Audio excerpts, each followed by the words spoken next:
आज तक किसी को भी नहीं पता कि सुभाष चंद्र बोस प्लेन क्रैश के बाद जिंदा थे या नहीं।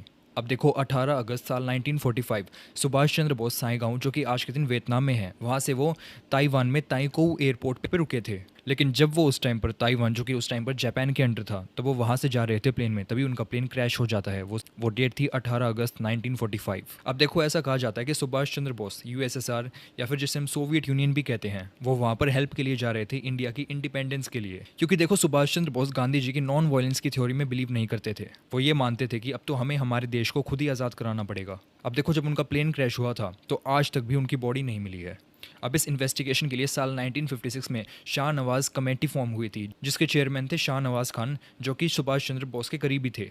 अब इस कमेटी में इनके साथ जो बाकी के लोग थे वो थे एक सिविल सर्वेंट जिनका नाम था सत्येंद्र नाथ माइत्रा, और साथ ही में सुरेश चंद्र बोस जो कि सुभाष चंद्र बोस के बड़े भाई थे। अब देखो ये सबसे पहले जापान गए थे अपनी इन्वेस्टिगेशन को शुरू करने के लिए। अब जापान में ये कमेटी मिलती है डॉक्टर तानेयोशी योहिमी से। अब ये डॉक्टर थे मेन सर्जन और चीफ मेडिकल ऑफिसर नमनोन हॉस्पिटल के, जिस हॉस्पिटल में जाकर ये कमेटी जाकर मिल रही थी उनसे। अब देखो जब इनसे पूछा गया कि आखिर हुआ क्या था, तो इन्होंने कहा कि सुभाष चंद्र बोस को दोपहर के 3 बजे इस हॉस्पिटल में लाया गया था, और वो वही डेट थी जिस दिन प्लेन क्रैश हुआ था, 18 अगस्त साल 1945। उनके फेस पर, चेस्ट पर और आर्म्स पर 3rd डिग्री बर्न्स थे।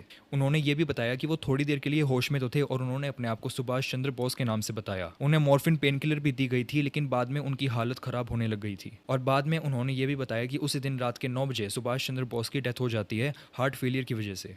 अब जो ये डॉक्टर थे, इनके साथ इनकी एक असिस्टेंट सर्जन भी थी जिनका नाम था डॉक्टर सुरुता। अब उन्होंने भी यही कहा कि वो थोड़ी देर के लिए होश में तो थे, और वो इंडिया की इंडिपेंडेंस के बारे में बोलते जा रहे थे। ये जो शाह नवाज कमेटी थी, इसने कंक्लूड किया ये सब कि सुभाष चंद्र बोस की उस प्लेन हादसे में डेथ हो गई थी। देखो इस कमेटी में जो नेताजी के बड़े भाई थे सुरेश चंद्र बोस, उन्होंने इन सब रिपोर्ट्स को मानने से इनकार कर दिया। अब देखो इसका रीज़न एक ये भी था, जब डॉक्टर से पूछताछ करी जा रही थी, तो जो डॉक्टर्स थे ये बिना किसी प्रूफ के, बिना किसी डेथ सर्टिफिकेट के ये सब कहे जा रहे थे, बल्कि कोई प्रूफ नहीं शो किया था सामने कमेटी के। और नेताजी के बड़े भाई ने यह भी कहा कि जो इंक्वायरी है ये ठीक से नहीं की गई है, और जो ये विटनेसेस थे ये पहले से ही सिलेक्ट किए गए थे। और उन्होंने ये भी कहा था कि इंडियन गवर्नमेंट सुभाष चंद्र बोस की डेथ को एक फिक्स कंक्लूजन पर लाना चाहती है। अब देखो ना ही कोई बॉडी की फोटोज थी, ना ही डेथ सर्टिफिकेट था, मतलब कोई फिजिकल एविडेंस इस बात को लेकर था ही नहीं। फिर जापान में जब इस कमेटी ने इन 2 डॉक्टर से बात की थी, तो बाद में उन्होंने लेफ्टिनेंट कर्नल नोनोगाकी से भी बात की। अब लेफ्टिनेंट कर्नल नोनोगाकी ने यह बताया था कि जब उनका प्लेन क्रैश हुआ था तो वहीं पर उसी साइट पर थे, और जब उनका क्रेमेशन भी किया गया था तो वो वहीं पर प्रेजेंट थे, और उनकी अस्थियों को बाद में टोक्यो के रेंकोजी टेंपल में लाया गया था। अब ये शाह नवाज कमेटी उस टेंपल में भी विजिट करती है टोक्यो में। पर देखो ये जो नेताजी की एशेज थी, इनका कोई साइंटिफिक वेरिफिकेशन नहीं हो पाया था, क्योंकि उस टाइम पर डीएनए जैसी रिपोर्ट नहीं होती थी।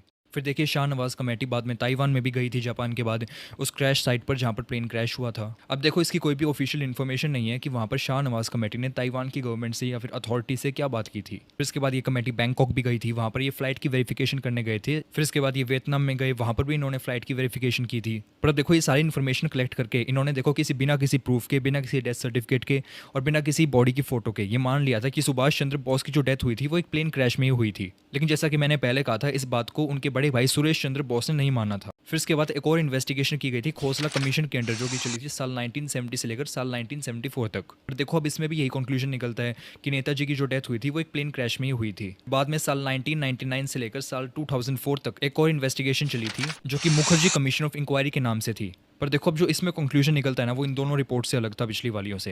देखो अब इसमें क्या पता चलता है कि जो नेताजी की डेथ हुई थी वो प्लेन क्रैश में नहीं हुई थी। अब देखो इसका क्या रीज़न निकलता है कि उन्होंने जब ऑफिशियली ताइवान गवर्नमेंट से पूछा, तो ऑफिशियली ताइवान गवर्नमेंट का ये जवाब आया था वहाँ से कि उनके पास ऐसी कोई भी इन्फॉर्मेशन या फिर ऐसे कोई भी रिकॉर्ड्स नहीं है कि जिससे ये पता चले कि साल 1945 में ताइहोकू एयरपोर्ट से कोई प्लेन क्रैश हुआ था। तो ऐसे करके जो इस इन्वेस्टिगेशन का रिजल्ट आता है कि जो नेताजी की डेथ हुई थी वो प्लेन क्रैश में नहीं हुई थी। अब ये जो रिजल्ट आता है तीसरी इन्वेस्टिगेशन का, इसे नेताजी की फैमिली सपोर्ट करती है। पर देखो बाद में इंडियन गवर्नमेंट ने इस तीसरी इन्वेस्टिगेशन को मानने से इनकार कर दिया था। अब इसके बाद और भी कई सारी थ्योरीज बनी हैं सुभाष चंद्र बोस को लेकर। पर देखो आज 80 साल हो चुके हैं और हमें यही नहीं पता कि सुभाष चंद्र बोस की डेथ आखिर हुई कैसे थी।